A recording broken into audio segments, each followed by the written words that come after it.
testing kits that you can buy from the pharmacy and then do the testing yourself in the house. And we're also urging the Ministry of Health to also up HIV/AIDS.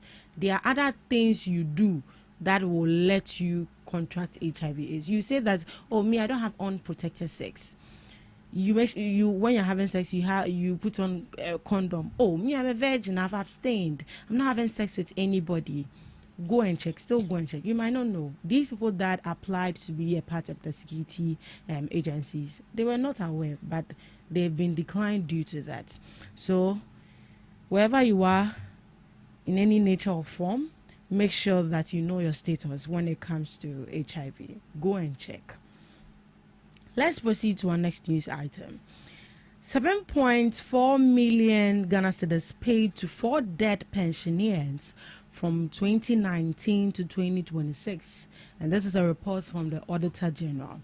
The Auditor General has uncovered that more than 7.4 million Ghana cedis was paid to 4 pensioners who had already died, raising concerns about weaknesses in Ghana's pension payment system.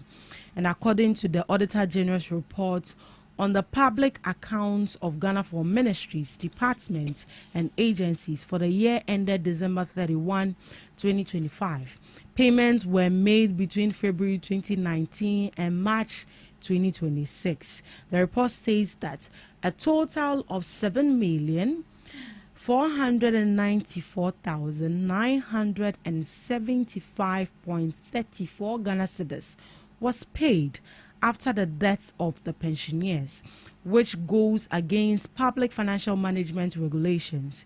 The Auditor General had directed the Controller and Accountant General's Department to recover the money, including interest from the next of kin of the deceased pensioners. The report also states that if the funds cannot be recovered, legal action should be taken against those responsible, including the banks involved and the beneficiaries who received the money.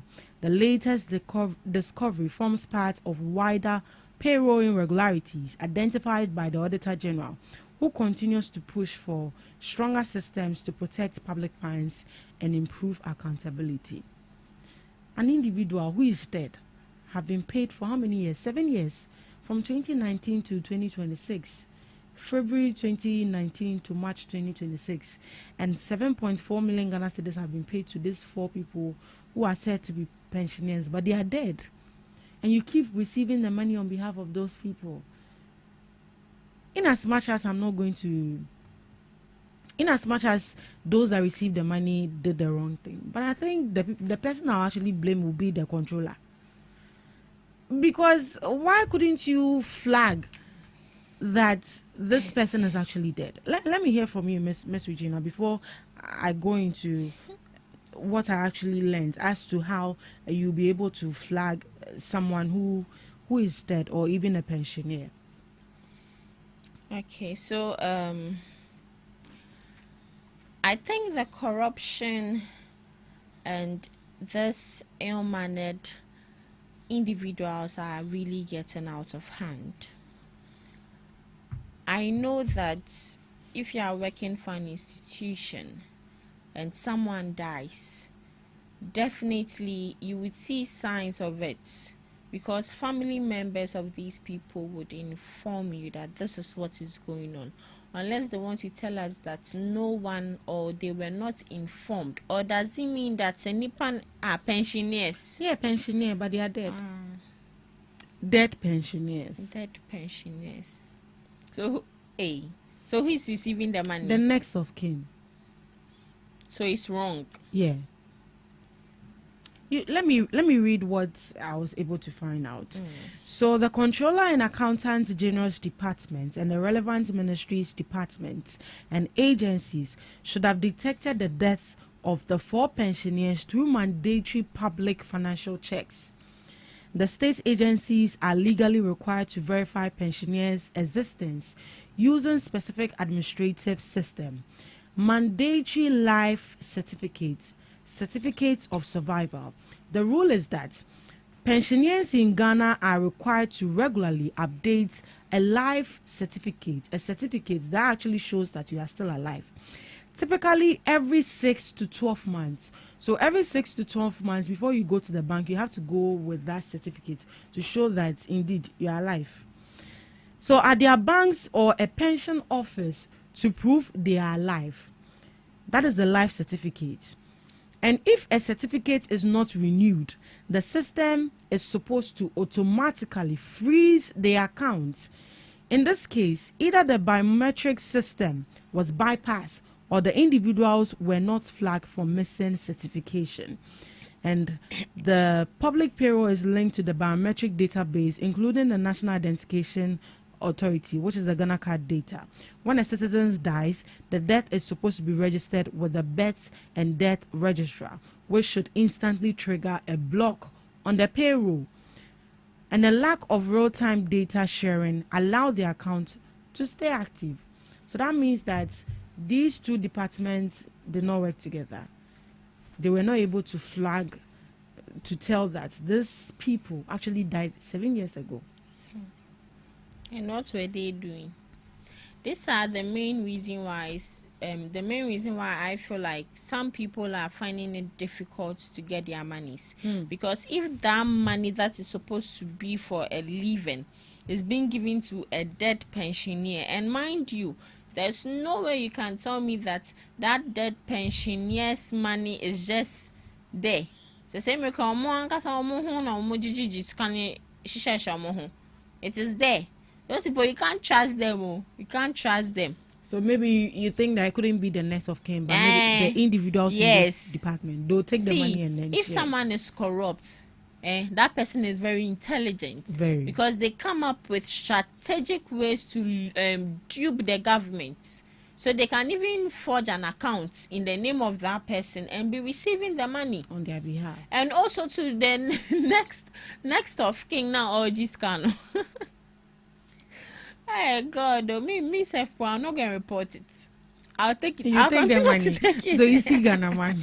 I'll continue to take it. Now my issue is, it might be that probably there's no next of king, and the money is just lying in the account. What happens to the bank also? I feel like they can go to the bank to make enquiries. So, we've been paying money for 7 years into this account. Is the money still there? The bank can check it because it is protocol. You can just check it, and at the end of the day, if it is still there, you retrieve your money. It's just communication between these banks. But if there's truly a next of king who is taking that money, but do you believe there's a next of king? For every... Not everyone. See, there's a next of king, yes, but before you can withdraw that money, you should have access. You should have access to that bank account, and they should make you your friend is saying, is it signatory to that account? You get it? Yeah. So if I have an account and I've just written your name as next of king, and God forbid I die, you can't go and withdraw the money until I go with you to the bank. Say, if I'm not there, you can also sign and have access to that bank account. But before you become a next of kin, you actually sign all these things. Because you just sign, but you don't have like having access to the bank account. The bank. So the next of king they just put your name on it too. So you don't sign. Next of king, you don't sign. As a MTM Momo, when you go and check your next of king, it is there. The name is just there. No authority. My sister is my next of king. But if I give her my phone, withdraw money, she doesn't know the PIN. Until you give her the Until access. I give it to her. So I think they really need to look into it, because we need a lot of money in this country to do more important things. But if a dead man lying in Osu Cemetery is receiving money, what are the living ones doing? These are people's hard-earned money. And I feel like in a way the dead people are entitled to their money because it is their money now. But I think they really need to check that financial irregularity. It is becoming too much when it comes to these pensioners. Every day, dead people are receiving money. Every day, ghost people are receiving money. It's becoming too much.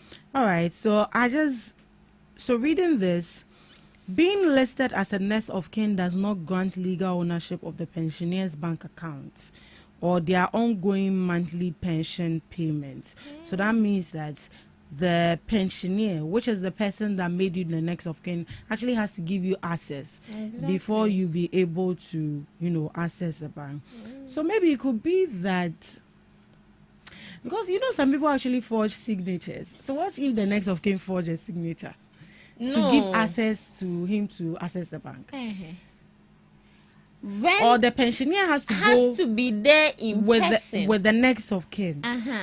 I remember when I was in 18 years, my mom opened an account for me. She was depositing money each and every time. Once I clocked 18, she went with me to the bank, and I signed. So it's just like she has a change of ownership.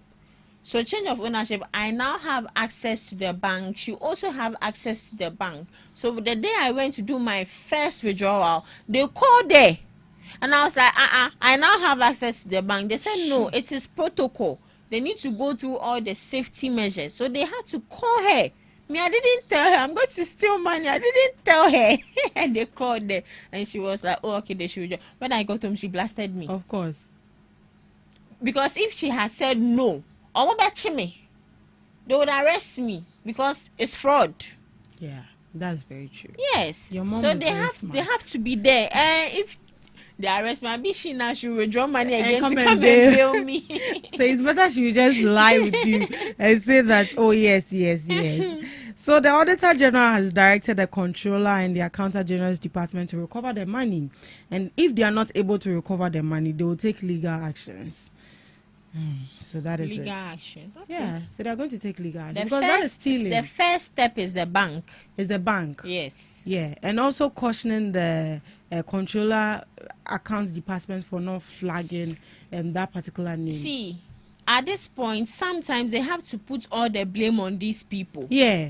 Because somewhere I'm receiving money, I come to give me legal action for what? You get it. That is why I'm saying that this time around, in as much as I do not condone what the next of kin did, that is if only there's a next of kin, then all the blame should be given to the Controller because it's General. your negligence. Yes, because you are supposed to receive a life certificate that is from 6 months to 12 months, and you've not received that. And you are sending certificate, and you are still paying into that account. Oh, Controller General, we don't do things like that. That is taxpayers' money, and now you just give it out like a 7.4 million. It's a lot of money. Drug informants demanding money before sharing intelligence. The Director General of the Narcotics Control Commission, Major General Maxwell Mante, says some members of the public are demanding financial rewards before providing information on suspected drug activities. Speaking before Parliament's Assurance Committee, he said public intelligence remains a major tool in the fight against narcotics trafficking, but the growing expectation for payment is becoming a challenge for law enforcement agencies. His comments come after renewed concerns about Ghana's involvement in international drug trafficking following the seizure of 320 kilograms of drugs concealed in a charcoal shipment from Ghana and intercepted in Australia. Major General Mante explained that drug traffickers continue to develop new strategies to avoid detention, making cooperation between NACO and the public very important. He said, while some citizens provide useful information to help security agencies disrupt drug networks, others now expect money before sharing intelligence. The NACO boss recalled an instance where an individual requested a major personal benefit, including the construction of a house, in exchange for information. However, he assured Parliament that NACO will continue to rely on intelligence-led operations and work with citizens to fight drug trafficking. Authorities say public support remains critical in preventing Ghana from becoming a transit point for international drug network. Hey, you want them to build a house for you before you give out information. Anyways, your life is at risk because if you give out the information, what is the assurance that the Narco Commission is actually going to protect you? They have to protect whistleblowers.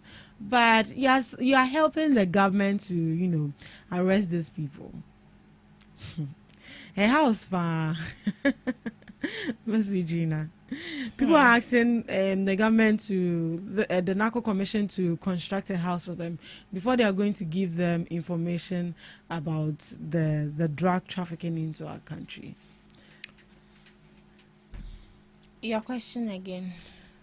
I'm saying that people are actually asking for a house to be constructed for them before they give out information.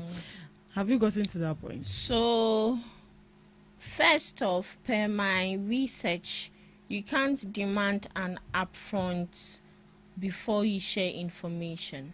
You need to share the information for them to know how credible that information is, for them to arrest the person first before, if they are to compensate you, they compensate you. So what if they share or they pay you and at the end of the day they go check whatever information or verify information you've given them and it's false? So, per the research, it says confidential informants who officially work with the law. So, let's say probably in this Anya area, I've been employed by NACOC to be their confidential informant. Yeah. Officially. So, if I send an information to them, they would have to come to verify it, to arrest those people first before I will be compensated. That is how it is done. You don't expect that they should pay you, then you just share the information. Yeah. No, what if it's false?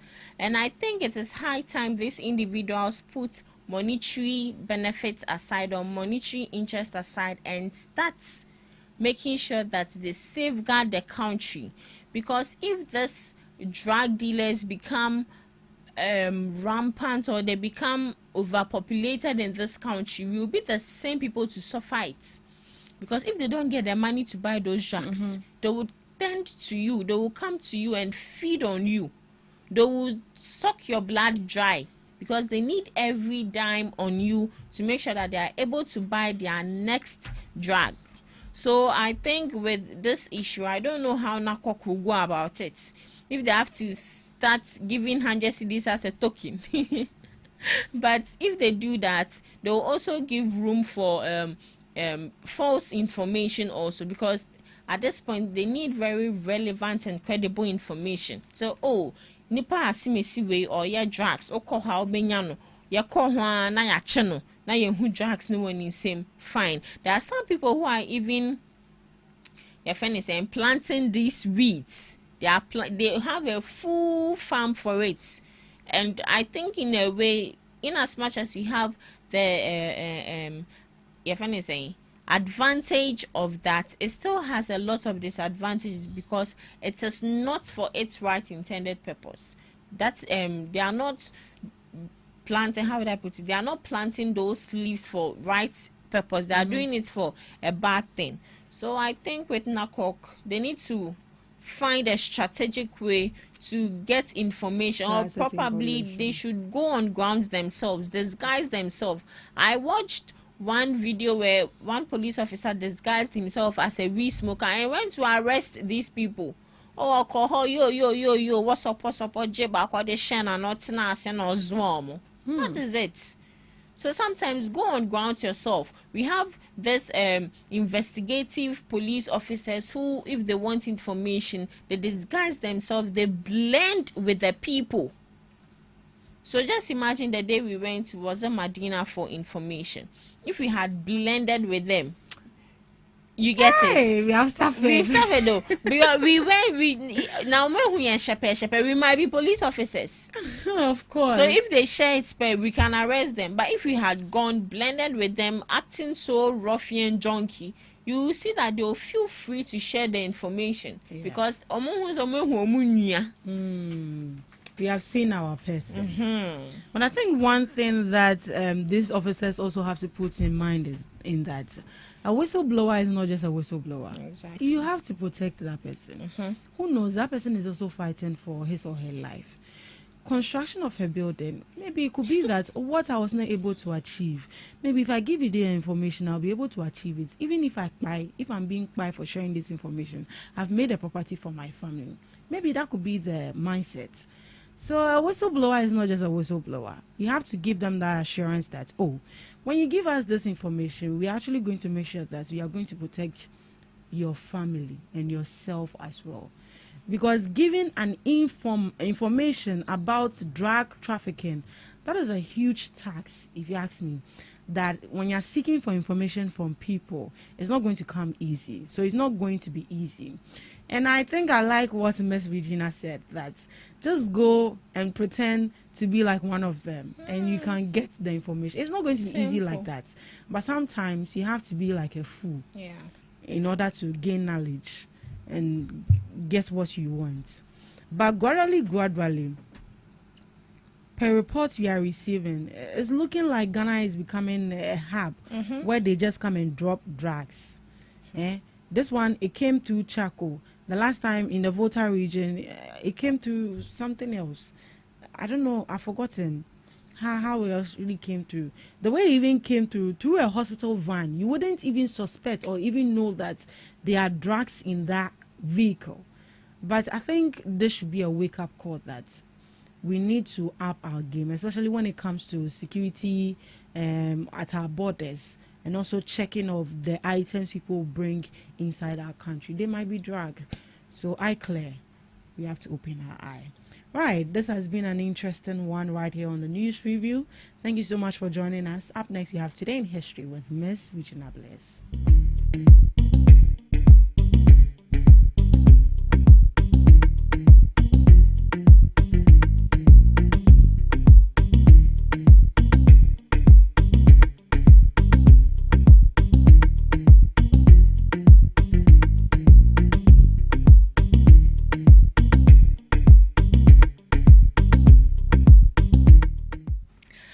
Bringing you Today in History and some global observances live on GhanaTalks Breakfast Show.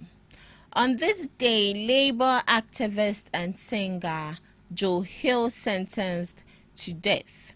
Labor activist and songwriter Joe Hill, a prominent member of the Industrial Workers of the World, was sentenced to death by a Utah court on this day in 1914 after being controversially convicted of a double murder on very meager evidence. 1941. German general's diary reveals Hitler's plans for Russia. 1941. General Franz Halder, chief of German Army General Staff, noted in his diary that Adolf Hitler planned to completely raze the major Russian cities of Moscow and Leningrad to the ground, rather than occupying them. Hitler intended to dispose fully of their population to avoid feeding millions of civilians during the winter. 1959. First Americans killed in South Vietnam. The first Americans officially killed by hostile enemy fire in the Vietnam War were U.S. Army Major Dole R. Bruce and Master Sergeant Chester M. Ovnand. When Vietnam guerrillas infiltrated the Military Assistance Advisory Group compound in Bien Hoa, South Vietnam, located roughly 20 miles northeast of Saigon, the attackers opened fire through the windows while the advisors were watching a movie during a break in their duties. To some few global observances. Be a Kid Again Day. It is a perfect excuse to escape adult responsibilities. Cast off daily stress and channel your inner child. It is a day dedicated to rediscovering wonder, living in the moment, and enjoying carefree, simple pleasure. So today is a day to be a kid again, and that is bringing in your inner child. If you want to go to the playground to indulge in seesaw with your friend is saying, with yourself, your colleagues, your friends, your loved ones. If you want to go and sit on the horse riding, not the animal horse or the toy horse, because today is a day for you to bring out your inner child. Yes. And lastly, we have Math 2.0 Day to highlight the dynamic intersection of traditional mathematics and modern technology. Established in 2009, the day promotes math literacy in the digital age, showing how computation, artificial intelligence, and coding have transformed math into an interactive real world too. Yes. So today is a Mathematics 2.0 Day. Way back, we never liked maths. I don't know for this current generation if they are interested in maths, but for my generation, we were never interested in maths. And before I leave, we should also take note that this week is Air Conditioning Appreciation Day. So wherever you go, wherever you see an air condition, make sure you give a thumbs up to the air condition, because exactly. So the air conditioner, you just do thumbs up to the air condition, because we are appreciating air condition this week. Just imagine this season there is no air condition. Just imagine there's sweat and that heat in your body. You see, sometimes when you go out for reporting and you come back, when I'm canceling now, me pentemira officer, because the moment you come here, this place is so cold and cozy. It will cool down the temperature. So please do what to give a thumbs up to air conditioning, because they really deserve it. They are non-human. They don't breathe, but they need the appreciation. And that's all for today on Today in History and some global observances, live on Ghana Talks Breakfast Show. Dear air condition, thank you so much for cooling us. Always, right after eating the king cake. Exactly. We come back with so much you heat get in us. it. I'll be like, masa. So you get it. So dear air condition, thank you so much for always making us feel cool and comfortable. Thank you so much for joining us for the first segment of the GhanaTalks Breakfast Show. We'll be going for the news shortly, and right after the news, we'll be back. Please stick and stay with us. Are you ready to amplify your business or brand's reach and make a meaningful impact in Ghana and beyond? Partner with Ghana Talks Radio today to connect with a diverse audience across Ghana and beyond. Elevate your brand through on-air promotions and social media. Boost your brand during prime time. With Ghana Talks Radio, you can extend your reach across digital platforms. Ghana Talks Radio is not just a station, it is a community hub where your brand becomes part of the conversation. Join us in fostering connections, celebrating culture, and making a lasting impression. For customized sponsorship packages and enquiries, email contact@GhanaTalksRadio.com or call +233 202 544614. Ghana Talks Radio, giving the youth a voice.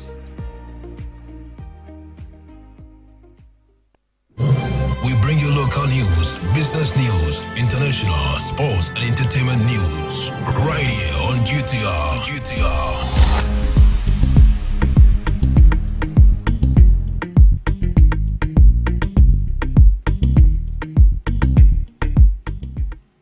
Hello, good morning. You're tuning to Ghana Talks Radio, and it's time for the morning news with me, Zainab Ali. Coming up, Cabinet to finalize Position Paper Friday as Ghana moves to review 1992 Constitution.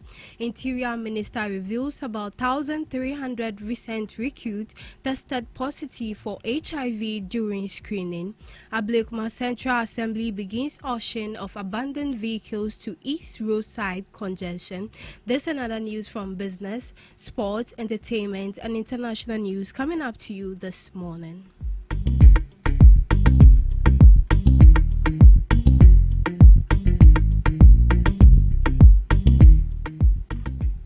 Cabinet is expected to finalize government's position paper on Friday as Ghana takes a major step towards reviewing the 1992 Constitution.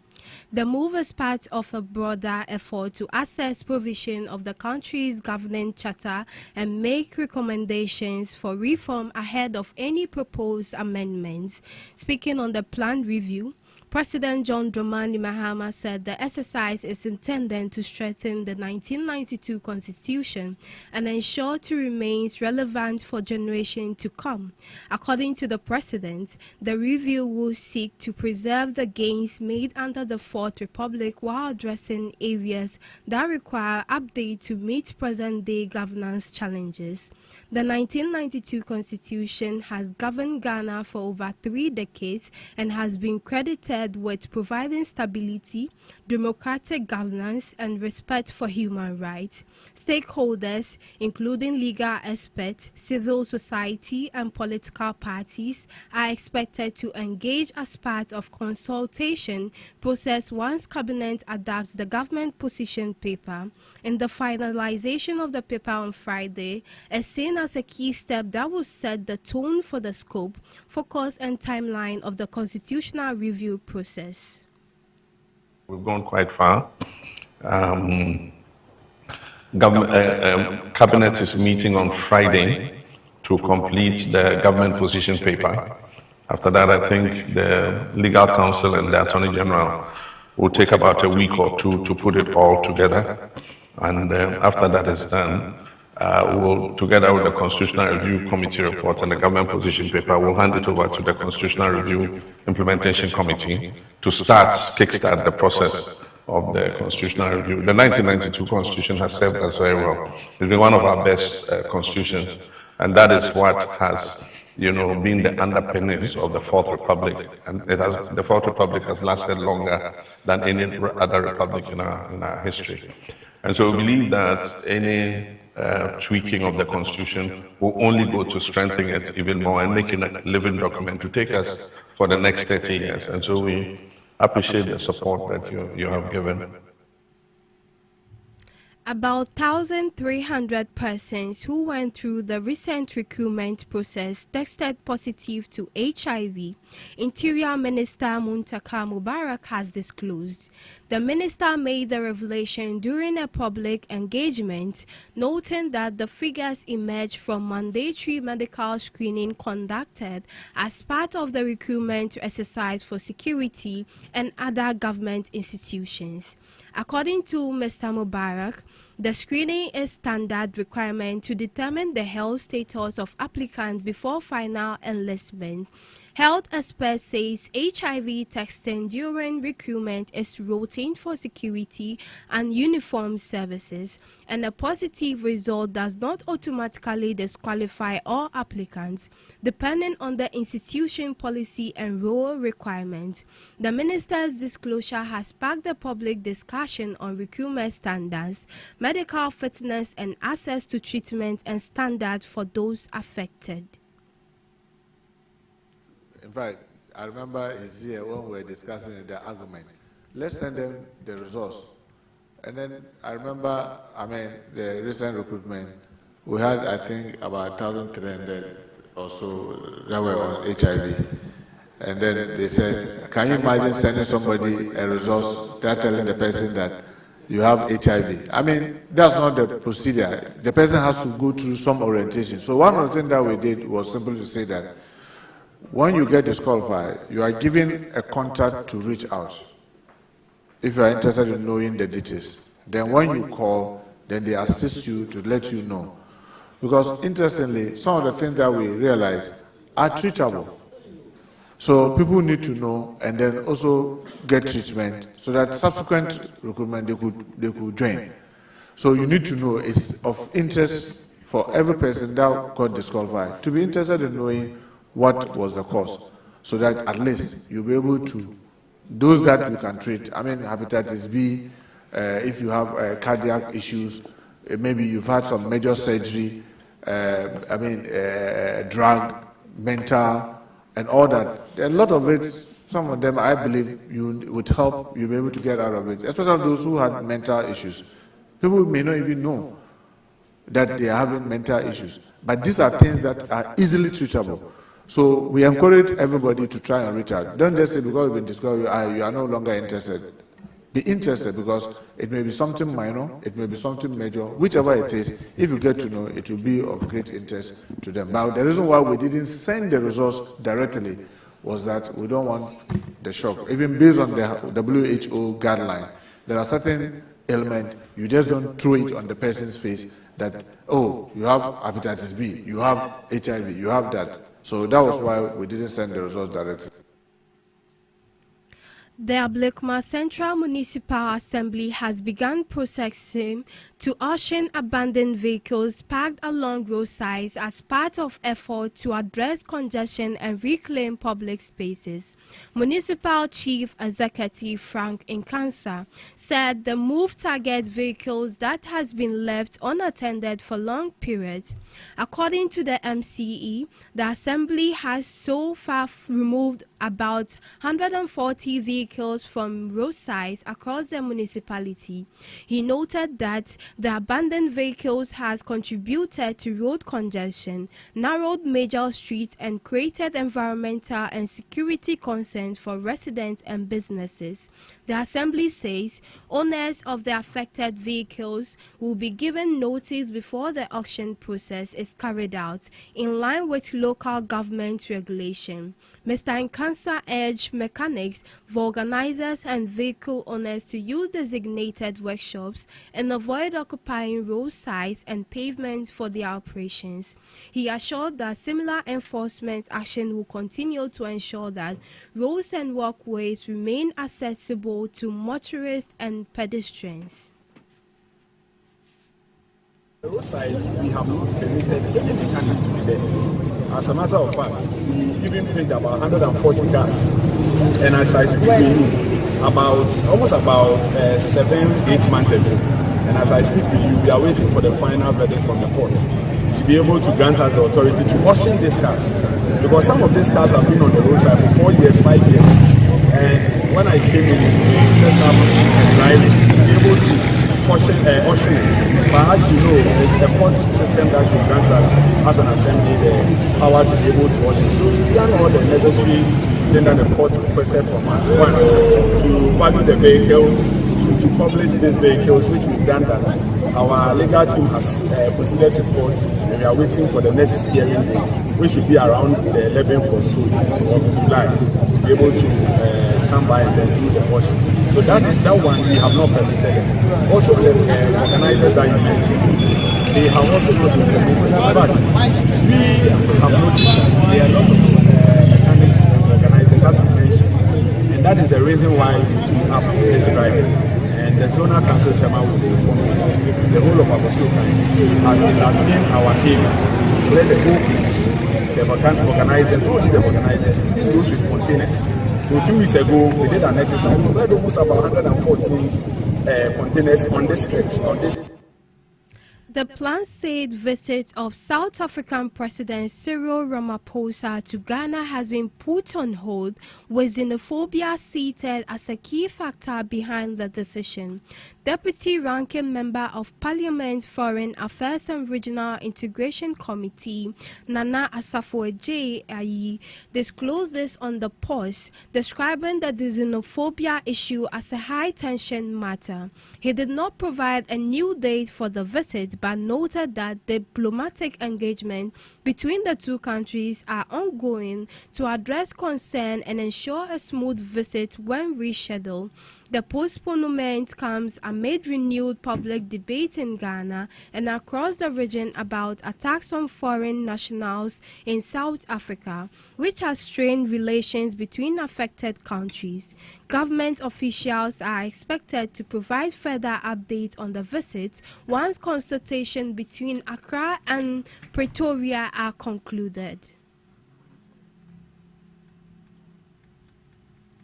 When I saw the headline, I was a bit confused.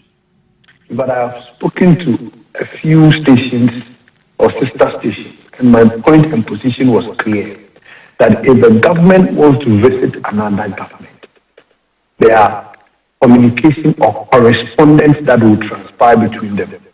Inherent in the communication or the correspondence will be the purpose of the visit, the time of the visit, and other important details of the visit. So I am unable to speak on it until I am privy to the content of the South African President Ramaphosa's visit to Ghana. Two, when you are privy to the content, now the President of Ghana or the other counterpart would also respond.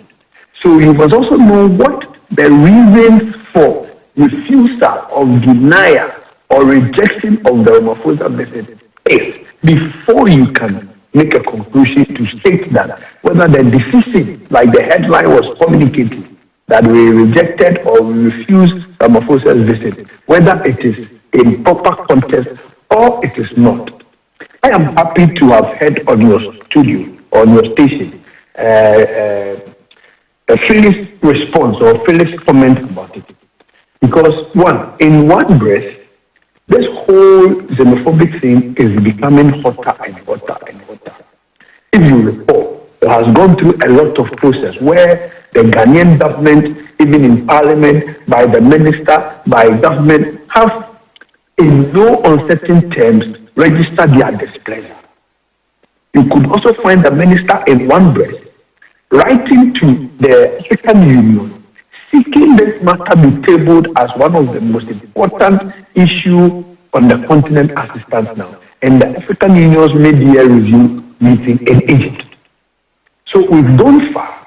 The minister and the government have made steps to evacuate a few of the Ghanaian citizens back to Ghana. And there have been some level of clash between the foreign minister of Ghana and the foreign minister of South Africa. The back and forth, the social media banter, and all that. We've gone through all this. So the xenophobic issue is a high-tension issue. So I want to know what exactly is it that the President of South Africa is seeking to come and do in Ghana. And if you situate it in the context of the heated argument, it is right to also see the government of Ghana through registering his display.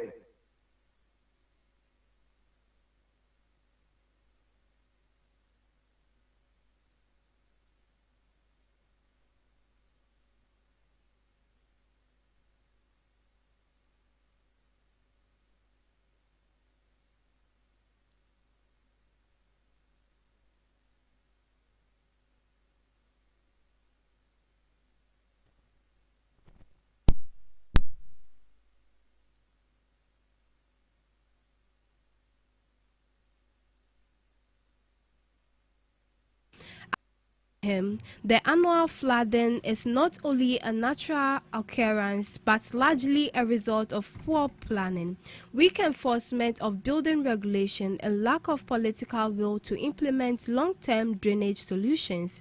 He argued that successive governments have failed to address the root causes of flooding, including choked drains, improper waste disposal, and unauthorized construction in waterways. The Rotary governor called on central and local government authorities to prioritize investment in drainage infrastructure, enforce building codes, and improve public education on sanitation and flood preparedness. He added the Rotary International remains committed to supporting communities through relief efforts and advocacy, but stressed that sustainable solutions must come from government's action. You rightly have mentioned is leadership accountability. Rotary comes directly into this fray of trying to address ethical leadership through the Rotary forward test of the things we think, say, or do. If every leader in Ghana, if every leader in the district assemblies, if every leader in the Lands Commission who gives permission for buildings to be constructed will ask these questions: is it the truth? Is it the truth that this area that I am demarcating for building is not a waterway, will it be fair to all concerned? Will it build goodwill and better friendship? And will my decision be beneficial to all concerned? So if leaders will be guided by these four-way test in our daily responsibilities, in our professional life, I think that ethical standard will be the issue that will drive change. So when we talk about change, we are talking about personal commitment to the ideals of standards that prevail beyond ourselves. Ethically, we need leaders who are consistent, who are transparent, who are honest, and who are ready to account for their stewardship. The leaders who must own the outcome of their decision. Leaders who must address the needs of the people.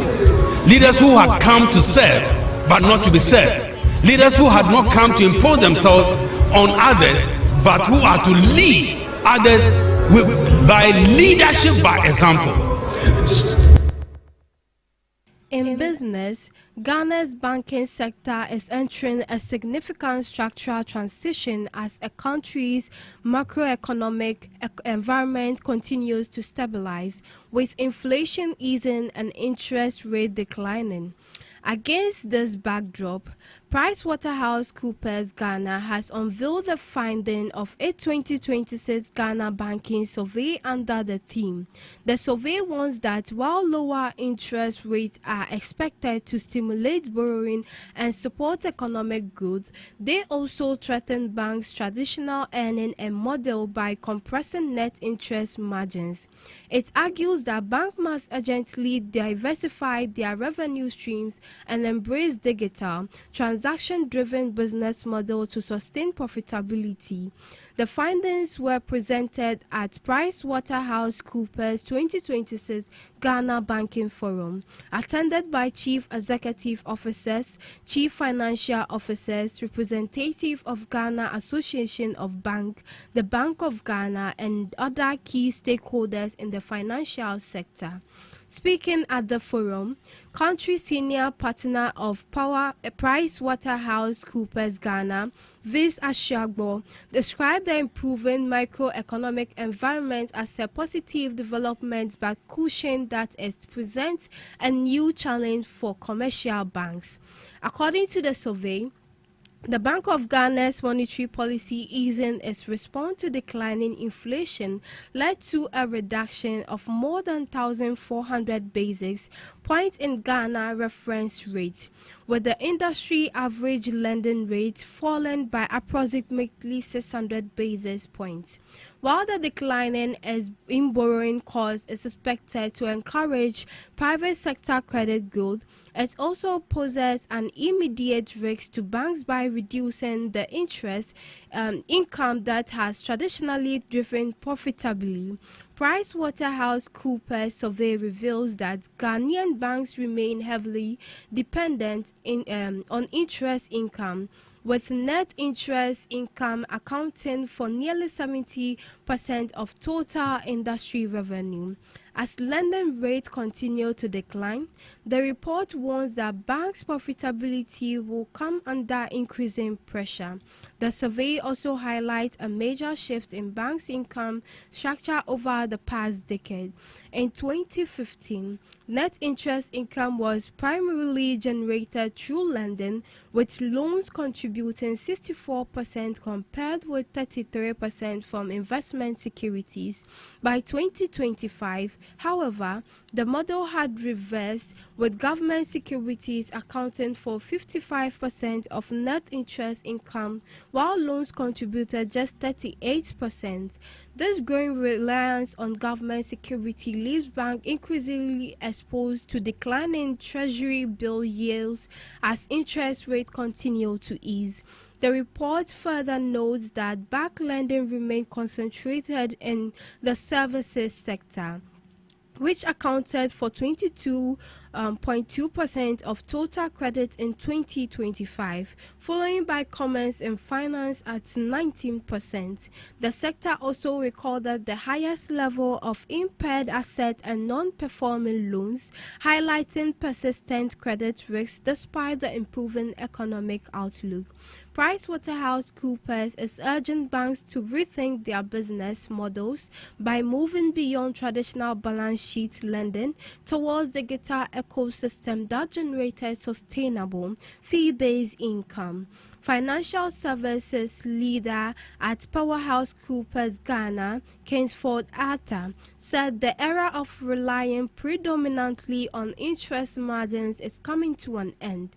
PricewaterhouseCoopers identified 5 strategic areas that banks should prioritize to strengthen non-interest income: expanding payments and transactional banking through merchant acquiring, point-of-sale networks, and integrated cash management solution, building SME ecosystems by embedding businesses into digital invoicing and supply chain platform, growing trade finance and foreign exchange services, including letters of credit, guarantees, and corporate foreign exchange hedging, developing embedded banking partnership through application programming interfaces that integrated banking services into fintech, retail, and digital platforms.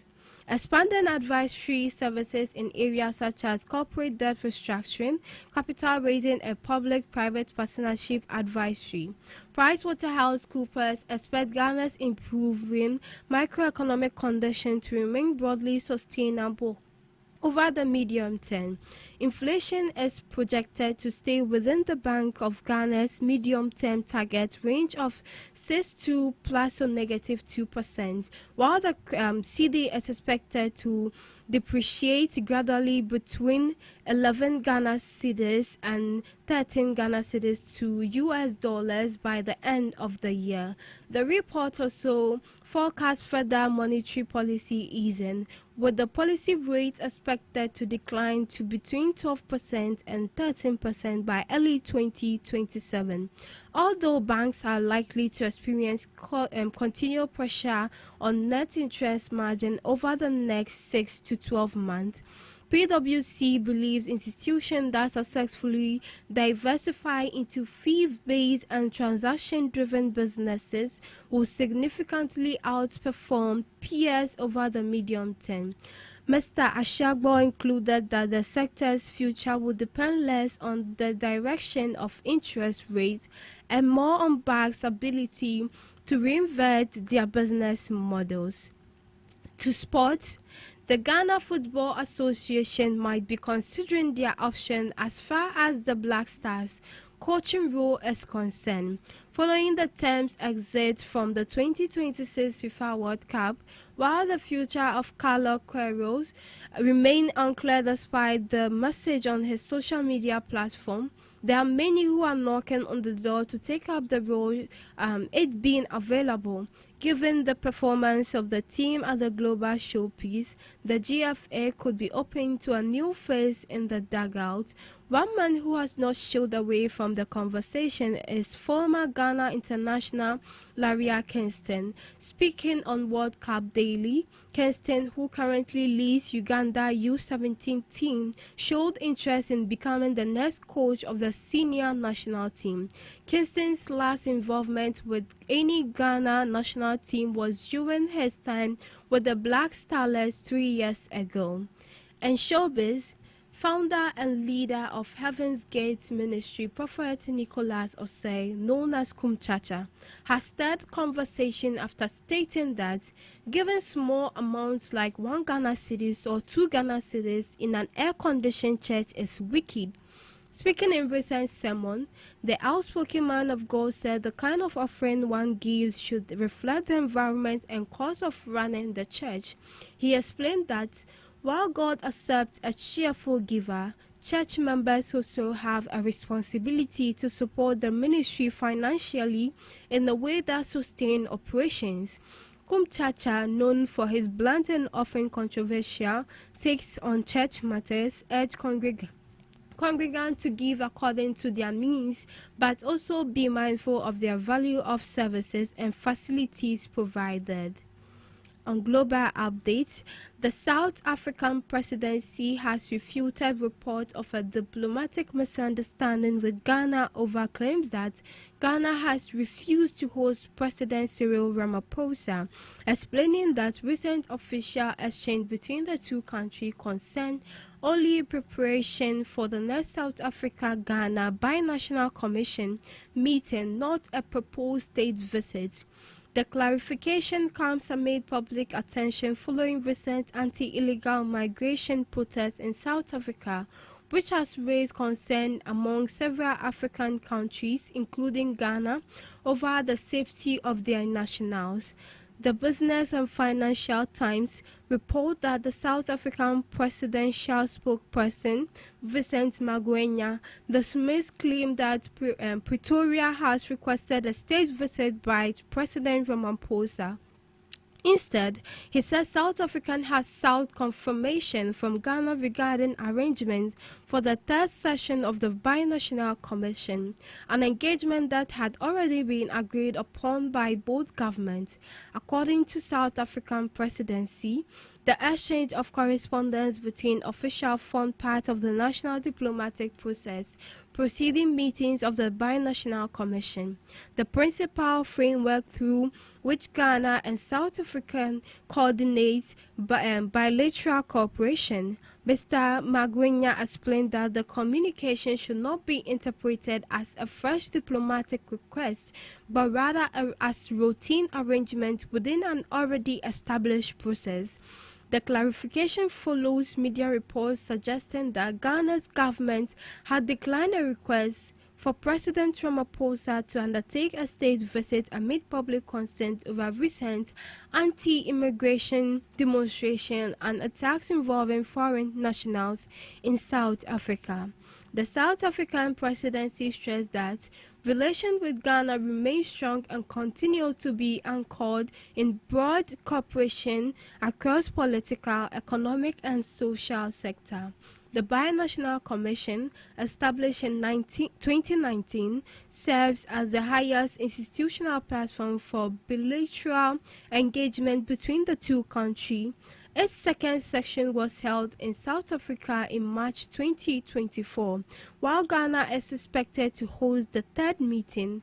Mr. Magwenya reaffirmed Pretoria's commitment to strengthening the long-standing partnership. According to him, officials from both countries will continue consultation through diplomatic channels to agree on mutual convenient dates for the next BNC session. The South African official also addressed concerns surrounding recent anti-illegal migration protests, which have fueled anxiety among some foreign nationals living in South Africa. While acknowledging the sensitivity of the issue, he rejected suggestion that Ghanaians had been specifically targeted. However, Mr. Magwenya expressed concern over remarks attributed to Ghana's High Commissioner to South Africa and comments made by Ghana's Foreign Affairs Minister says that the clarification comes at a time when migration of the protection of foreign nationals have become increasingly sensitive issues across the continent. Free trade area. Ghana and South Africa remain among Africa's leading economies with long-standing cooperation and trade, investment, mining, financial services, telecommunication, manufacturing, education, defense, and security. The latest statement from Pretoria signals efforts by both countries to prevent recent migration-related concerns from overshadowing broader diplomatic, economic, and continental cooperation that has characterized relations between Accra and Pretoria for decades. This is where we draw the curtains on today's morning news with me, Zainab Ali. Have a lovely day.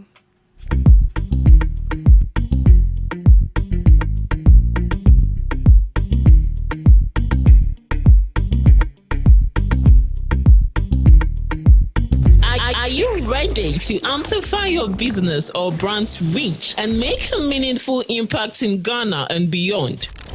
Partner with Ghana Talks Radio today to connect with a diverse audience across Ghana and beyond.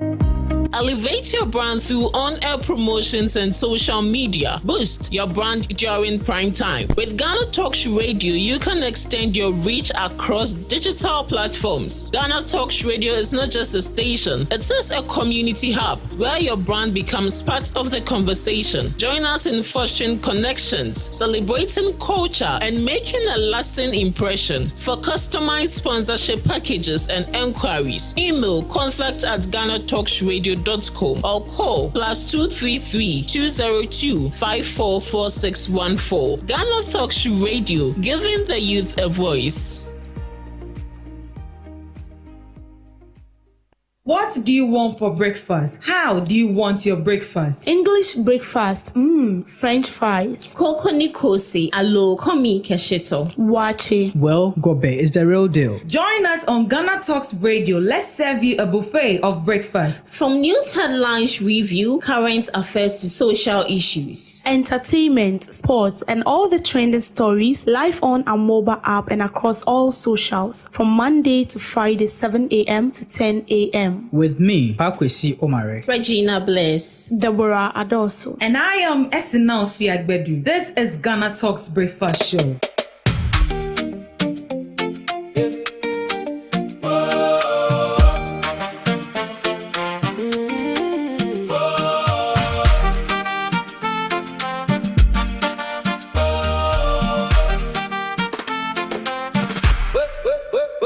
Wake up, Ghana, your morning star, right?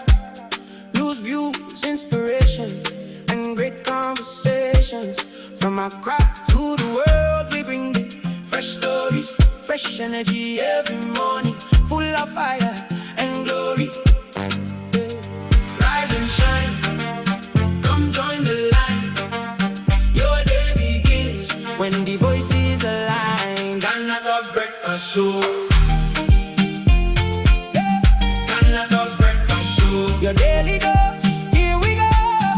Ghana Talks Breakfast Show. Ghana Talks Breakfast Show. Only on Ghana Talks Radio. Turn it up and stay tuned for the talk that moves you and keeps your heart in tune. From the traffic to the trends, we got something for your day. Every voice, every vision, lighting up the way.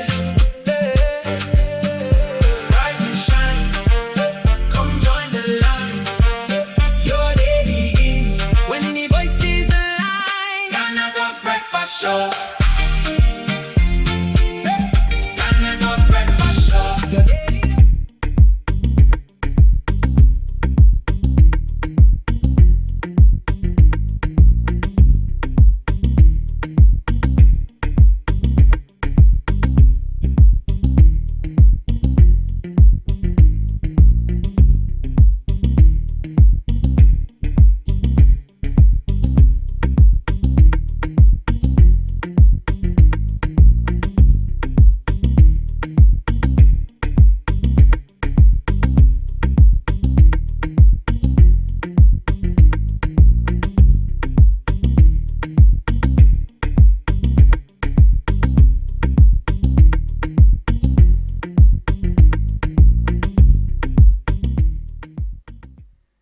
Morning to you, lovely listeners of Ghana Talks Radio once again, and this is your morning companion. You are welcome to the Ghana Talks Breakfast Show right here on Ghana Talks Radio. This is your favorite online radio station you can carry along wherever you go. Remember that you're streaming live on Facebook at Ghana Talks Radio TV, on YouTube at Ghana Talks Radio, and also on X at Ghana Talks Radio. Do want to log on, send in your comments. Let's get interactive right here on the show. This morning, we are delving straight into the second segment of the morning show.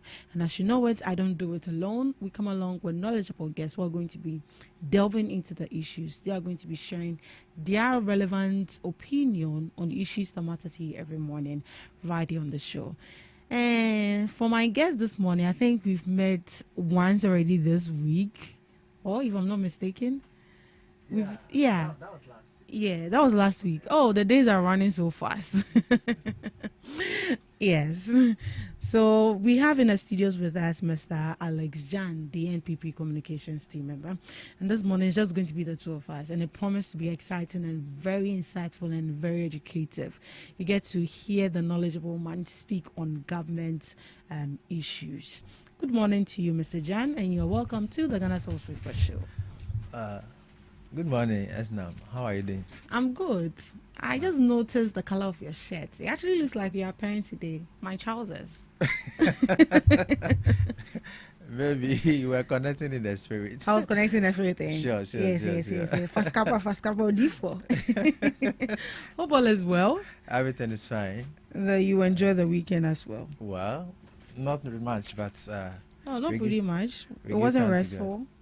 Very stressful week. Oh, sorry. We are all looking for money here, so you have to stress before you find the money.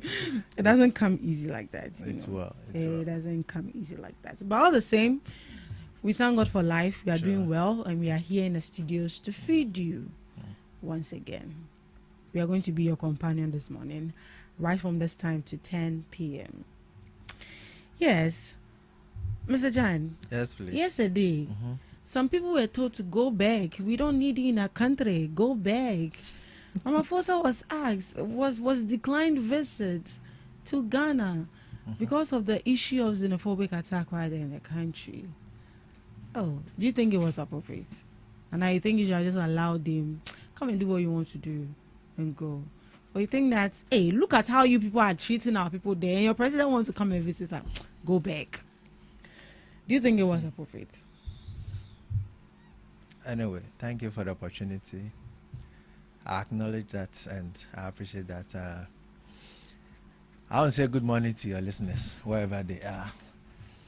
Let me say thank you to my, elders in the Abdulmanaf constituency. I really appreciate the guidance that they are giving us and the monitoring. They always listen to us whenever we come to the studio. When we go, they tell us, they did well. This one should have said it like this. This one should have go. Oh, this that's way. Nice. So they are monitoring. So they have been monitoring every time. Oh, thank you so much, monitors, for monitoring. I really appreciate their mentorship. All right. But I hope they're enjoying the show. Oh, I really love it. Hope they are enjoying the show. Yeah. They are your monitors. Oh, seriously. Oh. They send me mails every time. Oh, okay.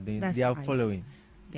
Thank you so much for watching the GhanaTalks Breakfast Show. So, my friends and my loved ones and everyone out there, especially Abdulmanaf people and Madam Mary, wherever you are, if you are listening to us, shout out to you and good morning to you. Please, now we come to your issue. Yeah. I think it wasn't necessary. It wasn't necessary to decline his visit. To decline the visit. Oh, why? Actually, it's a visit. Yeah. All right. Just as it is stated, it is a visit. Though the details of it has not been published, but let's take it that it was just a visit. It was just a visit. So should I give him the opportunity to visit? Afterwards, maybe after the visitation, maybe something else may come out of it, which you think it is not necessary. Then you take action. You see, last week, remember I told you that what they are doing, they must be very careful. Yeah. Because it may prompt other nations to retaliate. And certainly this is what we are seeing. You see, and if it continues like that, it would not augur well for us. The cooperation that we need to have as Africans will no longer be there. And that is not what we are all looking for. So we should be calm. Ramaphosa, I like the man, but in respect to what do you like about him? Oh, he's calm. He's calm. Yeah. So he should be calm about the xenophobic attacks happening in his country. But the way he's handling the matter, it looks as if, in my view, he just pampering the people. All right. So this will not augur well for us as Africans. So he should step his foot and make sure that the right thing is done. But I repeat, it wasn't necessary. It wasn't necessary. The visit. Or you think that he could have actually come on a visit and then we sit with him and look into the issues. But do you think even with that it would have yielded anything? Because there've been calls. How many times are we going to hear from the Foreign Affairs Minister saying that, oh, condemning their act, and it looks like they are not doing anything about it.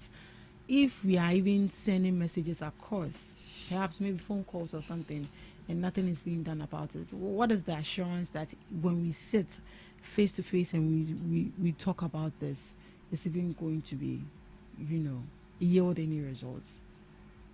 I think I have a very strong hope to believe that if they are able to sit one-on-one, they can trash out every issue.